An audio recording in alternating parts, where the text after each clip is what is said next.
Welcome to this special edition of the Scathing Rebuttal. I'm Anchor 1. And I'm Anchor 2.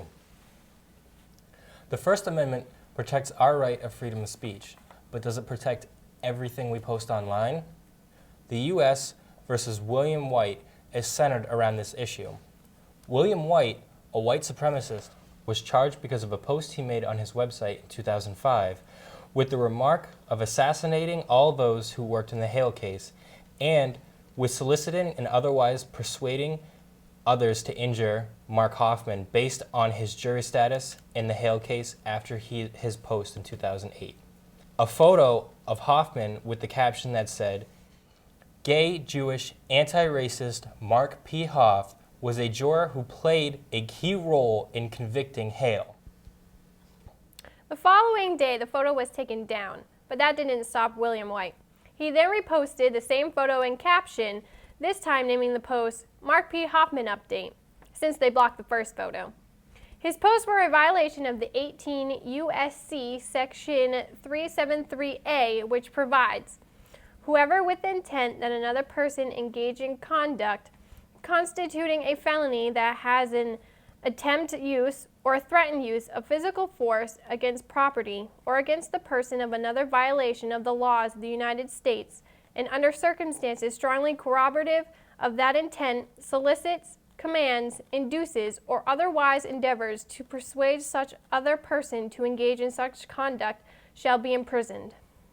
Hoffman was on the juror for the United States versus Hale case in 2003, which convicted white supremacist leader Matthew Hale of solicited murder District Judge Lone Lefkoe, which presided over a case involving Hale's organization, the World Church of the Creator. He was sentenced to 480 months in prison. Soon after, the Seventh Circuit agreed to an appeal. In 2008, Hale got the chance to challenge the conviction and sentence. Hale accused of his lawyers of botching the jury selection and failing to accuse Hoffman, a gay man with an African-American partner who ended up serving as the jury's foreperson. In addition to the post by White in 2008, another post back in 2005 stated that everyone associated with the Matt Hale trial deserved assassination for a long time. The target audience that White's website focused on were other white supremacists who sometimes would commit acts of violence. Not only did he make the remark about assassinating, but also he posted the addresses and email addresses of prosecutors, agents, and other people involved in the case. We've spoken to some experts at Husson University and New England School of Communications to weigh in on this sensitive case. Here's what they had to say. It's the type of thing that I think there's always a basic modicum of rights that are assumed when someone posts something online, but that shouldn't say that should be no excuse for going above and beyond and really pushing the limits of acceptable speech. There's one rule that I feel is very critical, and that's do no harm to others. And if posting the picture of Hale online, I would ask, what's the intention? What's the purpose of doing that? And it seems that the other juror who did that is trying to incite probably very ill feelings, negative feelings and emotions from others. There is no need to do that, I feel, on a personal basis. Working as a journalist for 25 years, I embrace the First Amendment with both arms. But I think I have to yield to more rational thinking when we reach that point, when something that somebody feels they should have the freedom to express pushes either them or other individuals to go out and do something to somebody else. Then we have violated that person's civil rights, and I think that trumps any freedom of speech that I might expect to have. On April 19th, 2011, the courts ruled in the U.S. versus William White case that whites' rights were protected under the First Amendment. We go to the debate room for more on this topic.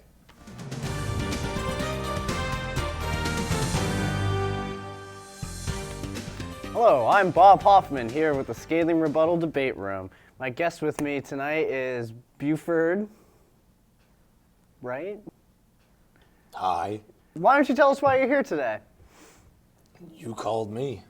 Okay, fair enough. Well, your brother is accused of making threats against a juror in a case, and how would you like to defend his actions? It's his right. He's an American citizen. He can say what he wants to say. But is it okay for him to post information, personal information, addresses, phone numbers, things like that, on a website filled with nothing but hate speech? Well, let me ask you this. Does having the Empire State Building on Google Maps make that more susceptible to a terrorist attack? You're damn right it does. It doesn't mean we should just take it off of Google Maps now, does it? I don't think I follow you. You're saying that this guy can't, my brother can't put what he wants to on the internet because it's possibly dangerous. Well, anything you put on the internet's going to be dangerous. If it's that, you might as well just take the whole thing down.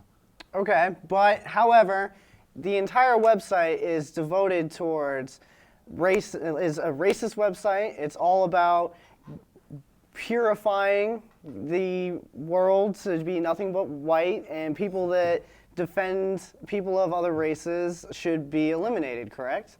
Yes, correct. Okay, so then putting personal information, and I mean, yes, he did never say directly, however, with all Well, okay, let me stop you there.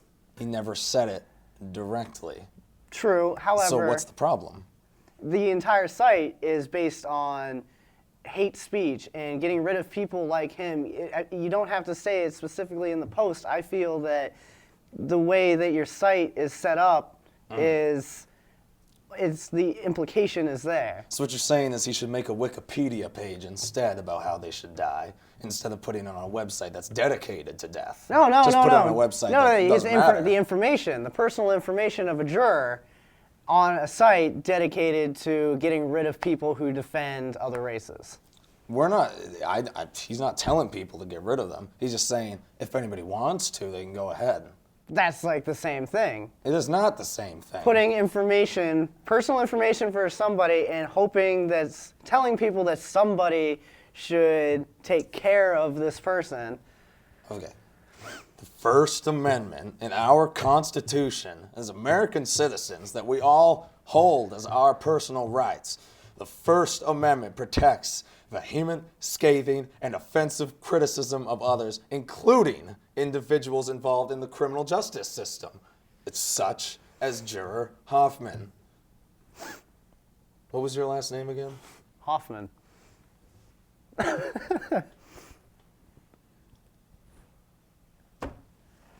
I think we understand why I'm here now. But you can put two and two together. I mean, your entire website is just based off of just killing off people that disagree with what you guys believe. No. It's not killing off.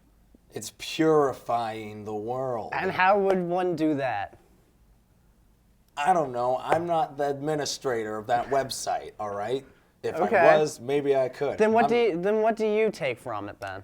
From the website? From the website, and how would you, as yourself, how would you purify the race? How would I purify? Purify the world. You want me to purify the world right now in one sentence?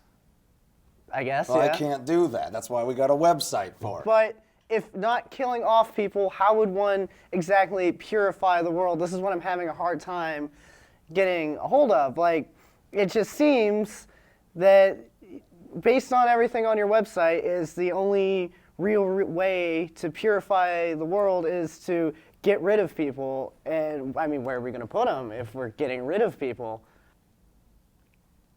I have a statement here. I came here with a written statement. I didn't come here to be insulted. Okay. Would you like to Exactly. share your Oh, wow. statement? Would you like to share your I statement? would like to share my statement. Okay. Can I share this, please? Sure. All right. Apply. No, I'm not. You don't have a statement, do you?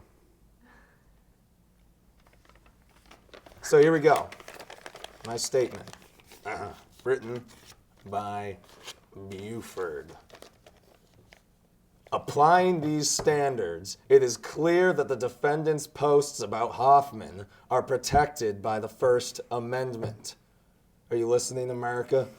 Even reading them within the overall context of overthrow.com, the Hoffman posts are not directed to inciting or produce an imminent lawless action. Neither of these posts, nor any of the other content on overthrow.com, mind you, solicit, command, request, or even suggest that anyone do anything to Hoffman or presently in the future. The fact that the posts may have singled Hoffman out for the attention of unrelated, potentially violent third parties does not remove them from the protection of the First Amendment. So what did you hope to accomplish by posting Hoffman's address, phone number, all his contact information? What exactly did you hope to accomplish by doing that? We were trying to take business away from Google. You can post any name into Google, and it's not a problem. I could post your name. What was it again? I don't think I want to give that information to you now. For example purposes, if I were to type in Brandon Germain, I don't know why I'm writing it down. You got me all fired up now for no reason. If I were to type his name into Google, it would come up. You'd get his address, you'd get his phone number, you'd even tell which years he was on the honor roll. Okay, yeah, I mean, that's not a problem though, right? Google can do it. You can get that information, but why would you post the information on your website, singling him out? What were you hoping to accomplish by doing that? What we hope to accomplish is irrelevant. It's the fact that it is our right. I think it's extremely relevant on why you posted nothing to do the with this information. debate. That is everything to do with this debate. It doesn't have to do with this debate. This debate is about the First Amendment protecting us as Americans to say what we want, post what we want, for any reasons. You know, I don't ask you why you post what you post on your Twitters or your Facebooks. I don't post people's personal information on my Facebooks and Twitters. Well, it's your right if you wanted to.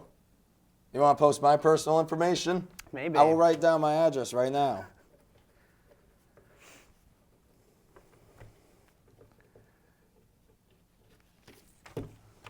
There you go, America. So you go ahead. I don't care. It's your right. You Okay, just did right okay. there. Hey, why'd you do? What were you trying to accomplish there? You just gave me permission to do so. You did not get permission from Mr. Hoffman to post his personal information on a website devoted towards hate speech and purifying the world. And the information posted not only gives his address, but why he's being posted on this website, because he's against you guys. I feel like that is extremely wrong, and as opposed to just saying, hey, come to my party, here's the address, you're telling people where he lives, and yes, you did never say, oh, we want you to hurt him, but the intent was definitely there. If you can put it all together based on all the information in your website, you can put two and two together and assume that by posting private information of somebody on a court case involving somebody who runs the website, they want them to hurt this person. Do you agree, or? I don't have to give you a statement on that. Okay. Well, thank you, America. This debate was clearly, there's only one thing. You're the one who's getting the last word anyway, so You're why right. am I even here? Thank you, America. That's what I want to know. This was the Scathing I'm Rebuttal. doing my best to say what I want to say. Back to you in the studio. My freedom of speech.